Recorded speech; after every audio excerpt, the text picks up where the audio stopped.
बीडमध्ये टायपिंगच्या परीक्षेत खळबळजनक प्रकार उघडकीला आलाय। 85 विद्यार्थ्यांनी गैरहजर राहून सुद्धा परीक्षा दिल्याचं भासवण्यात आलेलं आहे। विद्यार्थ्यांची ऑनलाईन हजेरी दाखवून त्यांना पास करण्याचा घाट घातलेला होता।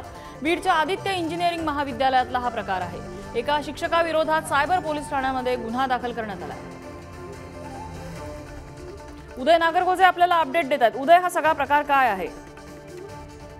नक्कीच टायपिंगच्या ज्या परीक्षा होतात त्यामध्ये असे प्रकार सर्रास यापूर्वी होत होते, परंतु या शिक्षण परिषदेनं हा पेपर ऑनलाईन पद्धतीने घेण्याचं गेल्या 2-3 वर्षापासून ठरवलेलं आहे। त्यानुसार ऑनलाईन पेपर होतोय, परंतु त्यात देखील आता असे गैरप्रकार होत आहेत। विद्यार्थी प्रत्यक्षात हजर नसतात आणि ते हजर नसताना त्या ठिकाणचा जो केंद्र प्रमुख आहे किंवा त्या ठिकाणचा जो पर्यवेक्षक आहे त्यांच्या माध्यमातून असे गैरप्रकार होत असल्याचं समोर आलं असून यावर ही जी परीक्षा आहे ही परीक्षा 18 डिसेंबर पासून सुरू होती। तर त्या ठिकाणी हा प्रकार झाल्याचं शिक्षण परिषदेला माहीत झालं होतं। त्यानुसार त्यांनी अहवाल मागवला होता आणि या अहवालाच्या आधारे आता गुन्हा दाखल करण्यात आला। अजून हा सर्व प्रकार नेमका कशा पद्धतीने केला आता हे पोलीस तपासात समोर येणार आहे।